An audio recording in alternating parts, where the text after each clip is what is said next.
Deborah Lynn. The Pickwick Papers by Charles Dickens. Chapter 37 honorably accounts for Mr. Weller's absence by describing a soiree to which he was invited and went.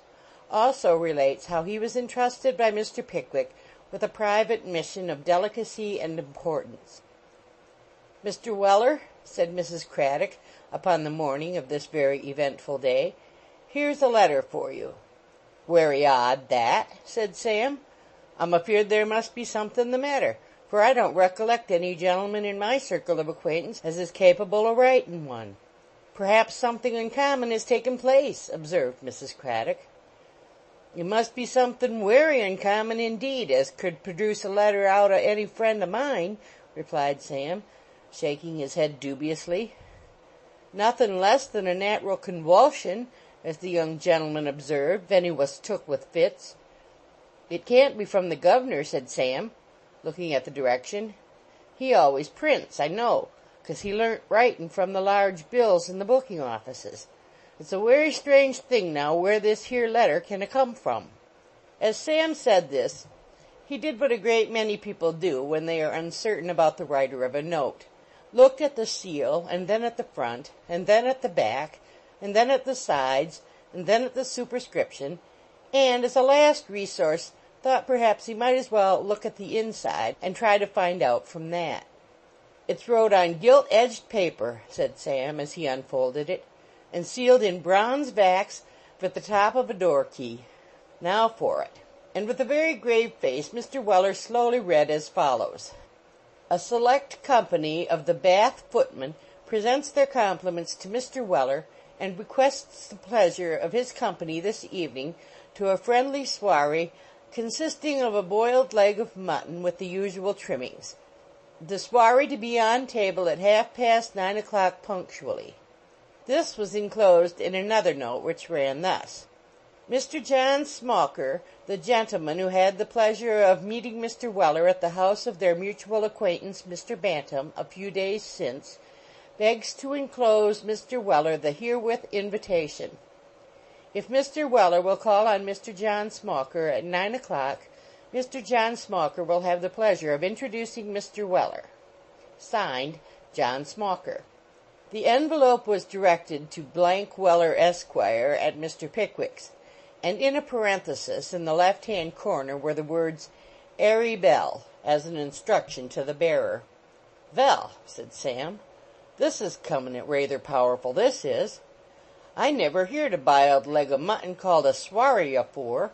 I wonder what they'd call a roast one."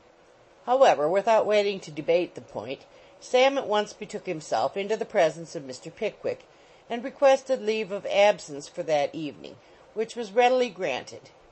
With this permission and the street door key, Sam Weller issued forth a little before the appointed time, and strolled leisurely towards Queen Square, which he no sooner gained than he had the satisfaction of beholding Mr. John Smauker leaning his powdered head against a lamp-post at a short distance off, smoking a cigar through an amber tube.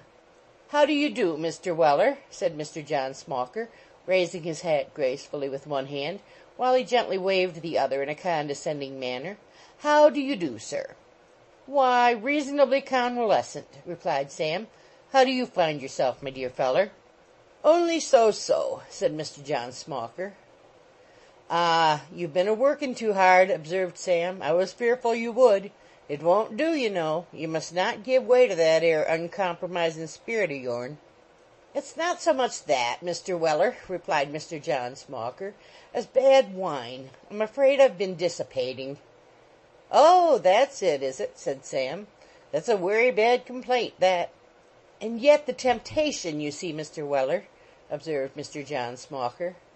"Ah, to be sure," said Sam. "Plunged into the very vortex of society, you know, Mr. Weller," said Mr. John Smauker, with a sigh. "Dreadful indeed," rejoined Sam. "But it's always the way," said Mr. John Smauker. "If your destiny leads you into public life and public station, you must expect to be subjected to temptations which other people is free from, Mr. Weller." "Precisely what my uncle said when he went into the public line," remarked Sam, "and werry right the old gentleman was, for he drank hisself to death in something less than a quarter." Mr. John Smauker looked deeply indignant at any parallel being drawn between himself and the deceased gentleman in question, but as Sam's face was in the most immovable state of calmness, he thought better of it, and looked affable again. "Perhaps we had better be walking," said Mr. Smauker, consulting a copper timepiece which dwelt at the bottom of a deep watch pocket, and was raised to the surface by means of a black string with a copper key at the other end. "P'raps we had," replied Sam, "or they'll overdo the soiree, and that'll spile it." "Have you drank the waters, Mr. Weller?" inquired his companion as they walked towards High Street. "Once," replied Sam. "What did you think of 'em, sir?" "I thought they was partic'larly unpleasant," replied Sam. "Ah," said Mr. John Smauker, "you disliked the chalybeate taste, perhaps?" "I don't know much about that 'ere," said Sam. "I thought they'd a werry strong flavour o' warm flatirons." "That is the chalybeate, Mr. Weller," observed Mr. John Smauker contemptuously. "Well, if it is, it's a werry inexpressive word, that's all," said Sam. "It may be, but I ain't much in the chimical line myself, so I can't say." And here, to the great horror of Mr. John Smauker, Sam Weller began to whistle. "I beg your pardon, Mr. Weller," said Mr. John Smauker, agonized at the exceeding ungenteel sound. "Will you take my arm?" "Thankee, you're werry good, but I won't deprive you of it," replied Sam. "I've rayther a way o' putting my hands in my pockets, if it's all the same to you." As Sam said this, he suited the action to the word, and whistled far louder than before. "This way," said his new friend, apparently much relieved, as they turned down a by street. "We shall soon be there." "Shall we?" said Sam, quite unmoved by the announcement of his close vicinity to the select footmen of Bath. "Yes," said Mr. John Smauker. "Don't be alarmed, Mr. Weller." "Oh, no," said Sam. "You'll see some very handsome uniforms, Mr. Weller," continued Mr. John Smauker, "and perhaps you'll find some of the gentlemen rather high at first, you know, but they'll soon come round." "That's werry kind on 'em," replied Sam. "And you know," resumed Mr. John Smauker, with an air of sublime protection, "you know, as you're a stranger, perhaps they'll be rather hard upon you at first." "They won't be werry cruel, though, will they?" inquired Sam. "No, no," replied Mr. John Smauker, pulling forth the fox's head and taking a gentlemanly pinch. "There are some funny dogs among us, and they will have their joke, you know, but you mustn't mind them, you mustn't mind them." "I'll try and bear up agin such a reg'lar knock down o' talent," replied Sam. "That's right," said Mr. John Smauker, putting forth his fox's head and elevating his own. "I'll stand by you." By this time they had reached a small greengrocer's shop, which Mr. John Smauker entered, followed by Sam, who, the moment he got behind him, relapsed into a series of the very broadest and most unmitigated grins, and manifested other demonstrations of being in a highly enviable state of inward merriment. Crossing the greengrocer's shop, and putting their hats on the stairs in the little passage behind it, they walked into a small parlor, and here the full splendor of the scene burst upon Mr. Weller's view. A couple of tables were put together in the middle of the parlor, covered with 3 or 4 cloths of different ages and dates of washing, arranged to look as much like one as the circumstances of the case would allow. Upon these were laid knives and forks for 6 or 8 people. Some of the knife handles were green, others red, and a few yellow. And as all the forks were black, the combination of colors was exceedingly striking. Plates for a corresponding number of guests were warming behind the fender, and the guests themselves were warming before it. The chief and most important of whom appeared to be a stoutish gentleman in a bright crimson coat with long tails, vividly red breeches, and a cocked hat, who was standing with his back to the fire, and had apparently just entered, for besides retaining his cocked hat on his head, he carried in his hand a high stick, such as gentlemen of his profession usually elevate in a sloping position over the roofs of carriages. "Smauker, my lad, you're fin," said the gentleman with the cocked hat. Mr. Smauker dovetailed the top joint of his right-hand little finger into that of the gentleman with the cocked hat, and said he was charmed to see him looking so well. "Well, they tell me I am looking pretty blooming," said the man with the cocked hat, "and it's a wonder, too. I've been following our old woman about 2 hours a day for the last fortnight, and if a constant contemplation of the manner in which she hooks and eyes that infernal lavender-colored old gown of hers behind isn't enough to throw anybody into a low state of despondency for life, stop my quarter's salary." At this the assembled selections laughed very heartily, and one gentleman in a yellow waistcoat, with a coach trimming border, whispered a neighbor in green foil smalls that Tuckle was in spirits tonight. "By the by," said Mr. Tuckle, "Smauker, my boy, you—" The remainder of the sentence was forwarded into Mr. John Smauker's ear by whisper. "Oh, dear me, I quite forgot," said Mr. John Smauker. "Gentlemen, my friend Mr. Weller." "Sorry to keep the fire off you, Weller," said Mr. Tuckle with a familiar nod. "Hope you're not cold, Weller." "Not by no means, Blazes," replied Sam. "It'd be a wery chilly subject as felt cold when you stood opposite. You'd save coals if they put you behind the fender in the waitin' room at a public office, you would."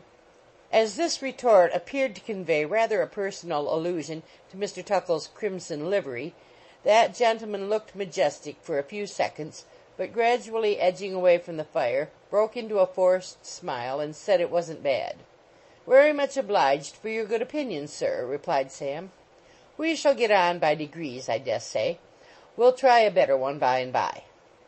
At this point the conversation was interrupted by the arrival of a gentleman in orange-colored plush, accompanied by another selection in purple cloth, with a great extent of stocking. The newcomers having been welcomed by the old ones, Mr. Tuckle put the question that supper be ordered in, which was carried unanimously. The greengrocer and his wife then arranged upon the table a boiled leg of mutton, hot, with caper sauce, turnips, and potatoes. Mr. Tuckle took the chair, and was supported at the other end of the board by the gentleman in orange plush. The greengrocer put on a pair of wash-leather gloves to hand the plates with, and stationed himself behind Mr. Tuckle's chair. "Harris," said Mr. Tuckle in a commanding tone. "Sir," said the greengrocer. "Have you got your gloves on?" "Yes, sir." "Then take the kiver off." "Yes, sir." The greengrocer did as he was told, with a show of great humility, and obsequiously handed Mr. Tuckle the carving knife, in doing which he accidentally gaped. "What do you mean by that, sir?" said Mr. Tuckle with great asperity. "I beg your pardon, sir," replied the crestfallen greengrocer. "I didn't mean to do it, sir. I was up very late last night, sir." "I tell you what my opinion of you is, Harris," said Mr. Tuckle with a most impressive air. "You're a wulgar beast." "I hope, gentlemen," said Harris, "that you won't be severe with me, gentlemen. I am very much obliged to you indeed, gentlemen, for your patronage, and also for your recommendations, gentlemen, whenever additional assistance in waiting is required. I hope, gentlemen, I give satisfaction?" "No, you don't, sir," said Mr. Tuckle. "Very far from it, sir." "We consider you an inattentive rascal," said the gentleman in the orange plush. "And a low thief," added the gentleman in the green foil smalls. "And an unreclaimable blackguard," added the gentleman in purple. The poor greengrocer bowed very humbly while these little epithets were bestowed upon him, in the true spirit of the very smallest tyranny, and when everybody had said something to show his superiority, Mr. Tuckle proceeded to carve the leg of mutton and to help the company. This important business of the evening had hardly commenced when the door was thrown briskly open, and another gentleman in a light blue suit and leaden buttons made his appearance. "Against the rules," said Mr. Tuckle. "Too late, too late." "No, no, positively I couldn't help it," said the gentleman in blue. "I appeal to the company. An affair of gallantry now, an appointment at the theater." "Well, that indeed," said the gentleman in the orange plush. "Yes, rally now, honor bright," said the man in blue. "I made a promise to fetch our youngest daughter at 10:30, and she is such an uncommonly fine gal that I raly hadn't the art to disapp'int her. No offence to the present company, sir, but a petticut, sir, is irrevocable." "I begin to suspect there's something in that quarter," said Tuckle, as the newcomer took his seat next Sam. "I've remarked once or twice that she leans very heavy on your shoulder when she gets in and out of the carriage." "Oh, rally, rally, Tuckle, you shouldn't," said the man in blue. "It's not fair. I may have said to one or two friends that she was a very divine creature, and had refused one or two offers without any obvious cause. But no, no, no, indeed, Tuckle, before strangers, too. It's not right. You shouldn't." "Delicacy, my dear friend, delicacy." And the man in blue, pulling up his neckerchief and adjusting his coat cuffs, nodded and frowned as if there were more behind, which he could say if he liked, but was bound in honor to suppress. The man in blue, being a light-haired, stiff-necked, free-and-easy sort of footman, with a swaggering air and pert face, had attracted Mr. Weller's special attention at first. But when he began to come out in this way, Sam felt more than ever disposed to cultivate his acquaintance, so he launched himself into the conversation at once with characteristic independence. "Your health, sir," said Sam. "I like your conversation much. I think it's very pretty." At this the man in blue smiled, as if it were a compliment he was well used to, but looked approvingly on Sam at the same time, and said he hoped he should be better acquainted with him, for without any flattery at all he seemed to have the makings of a very nice fellow about him, and to be just the man after his own heart. "You're wery good, sir," said Sam. "What a lucky feller you are." "How do you mean?" inquired the gentleman in blue. "That 'ere young lady," replied Sam. "She knows wot's what, she does." "Ah, I see." Mr. Weller closed one eye and shook his head from side to side in a manner which was highly gratifying to the personal vanity of the gentleman in blue. "I'm afraid you're a cunning fellow, Mr. Weller," said that individual. "No, no," said Sam, "I leave all that 'ere to you. It's a great deal more in your way than mine, as the gentleman on the right side of the garden wall said to the man on the wrong un, ven the mad bull was a comin' up the lane." "Well, well, Mr. Weller," said the gentleman in blue, "I think she has remarked my air and manner, Mr. Weller." "I should think she couldn't very well be off o' that," said Sam. "Have you any little thing of that kind in hand, sir?" inquired the favored gentleman in blue, drawing a toothpick from his waistcoat pocket. "Not exactly," said Sam. "There's no daughters at my place, else, o' course, I should ha' made up to one on 'em. As it is, I don't think I can do with anything under a female markis. I might keep up with a young woman o' large property as hadn't a title, if she made wery fierce love to me, not else." "Of course not, Mr. Weller," said the gentleman in blue. "One can't be troubled, you know, and we know, Mr. Weller, we who are men of the world, that a good uniform must work its way with the women sooner or later. In fact, that's the only thing between you and me that makes the service worth entering into." "Just so," said Sam. "That's it, o' course." When this confidential dialogue had gone thus far, glasses were placed round, and every gentleman ordered what he liked best before the public-house shut up. The gentleman in blue and the man in orange, who were the chief exquisites of the party, ordered cold shrub and water, but with the others gin and water sweet appeared to be the favorite beverage. Sam called the greengrocer a desperate willain, and ordered a large bowl of punch, two circumstances which seemed to raise him very much in the opinion of the selections. "Gentlemen," said the man in blue, with an air of the most consummate dandyism, "I'll give you the ladies. Come." "Here, here," said Sam, "the young missuses." Here there was a loud cry of "Order!" and Mr. John Smauker, as the gentleman who had introduced Mr. Weller into that company, begged to inform him that the word he had just made use of was unparliamentary. "Which word was that 'ere, sir?" inquired Sam. "Missuses, sir," replied Mr. John Smauker, with an alarming frown. "We don't recognize such distinctions here."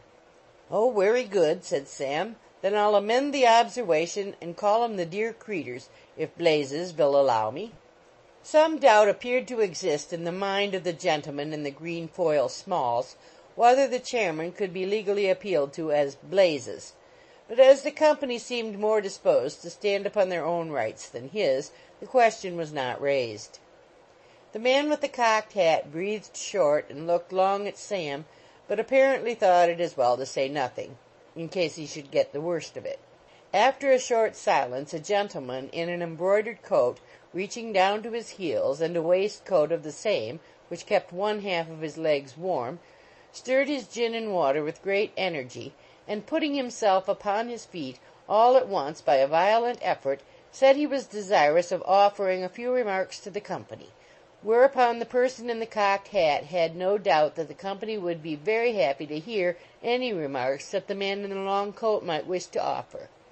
"I feel a great delicacy, gentlemen, in coming for'ard," said the man in the long coat, "having the misfortune to be a coachman, and being only admitted as a honorary member of these agreeable swarries. But I do feel myself bound, gentlemen, drove into a corner, if I may use the expression, to make known an afflicting circumstance which has come to my knowledge, which has happened, I may say, within the scope of my everyday contemplation. Gentlemen, our friend Mr. Whiffers," everybody looked at the individual in orange, "our friend Mr. Whiffers has resigned." Universal astonishment fell upon the hearers. Each gentleman looked in his neighbor's face, and then transferred his glance to the upstanding coachman. "You may well be sapperized, gentlemen," said the coachman.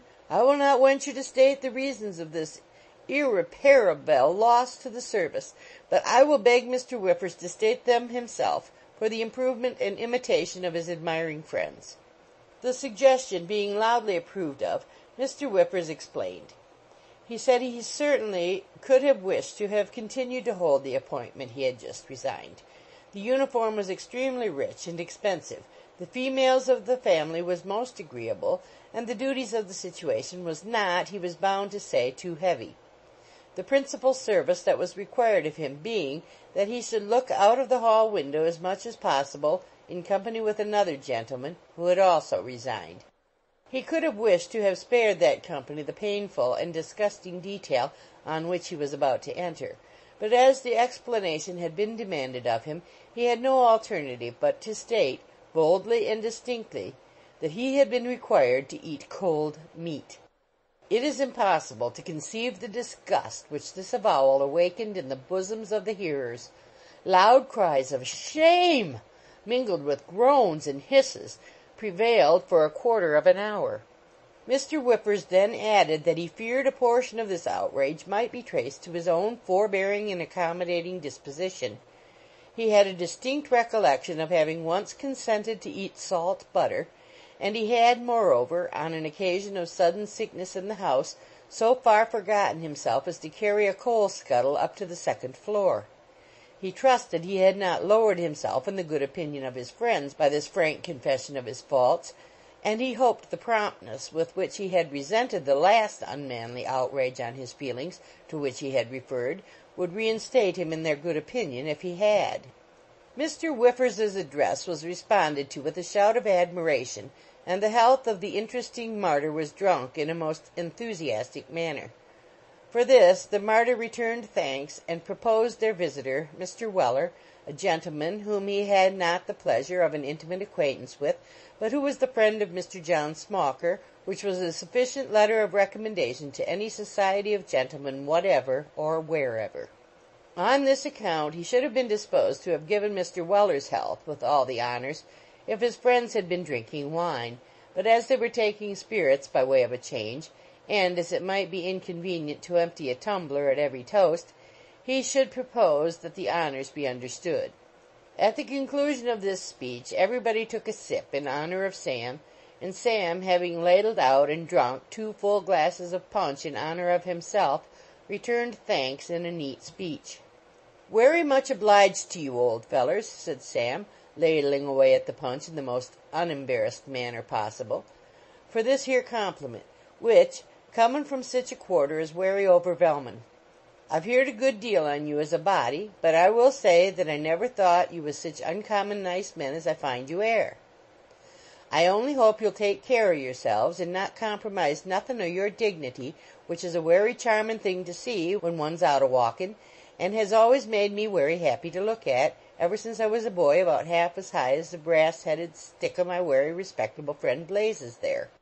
As to the victim of oppression and the suit of brimstone, all I can say of him is, that I hope he'll get just as good a berth as he deserves, in which case it's wery little cold swarry as ever he'll be troubled with again."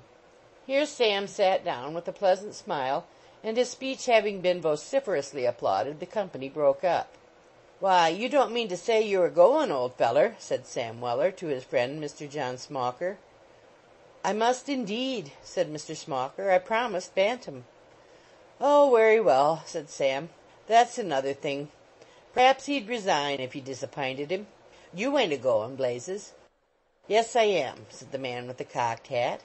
"What! And leave 3/4 of a bowl of punch behind you?" said Sam. "Nonsense! Set down again." Mr. Tuckle was not proof against this invitation. He laid aside the cocked hat and stick which he had just taken up, and said he would have one glass for good fellowship's sake. As the gentleman in blue went home the same way as Mr. Tuckle, he was prevailed upon to stop too. When the punch was about half gone, Sam ordered in some oysters from the greengrocer's shop, and the effect of both was so extremely exhilarating that Mr. Tuckle, dressed out with the cocked hat and stick, danced the frog hornpipe among the shells on the table, while the gentleman in blue played an accompaniment upon an ingenious musical instrument formed of a hair comb upon a curl paper. At last, when the punch was all gone and the night nearly so, they sallied forth to see each other home. Mr. Tuckle no sooner got into the open air than he was seized with a sudden desire to lie on the curbstone. Sam thought it would be a pity to contradict him, and so let him have his own way. As the cocked hat would have been spoiled if left there, Sam very considerately flattened it down on the head of the gentleman in blue, and putting the big stick in his hand, propped him up against his own street door, rang the bell, and walked quietly home.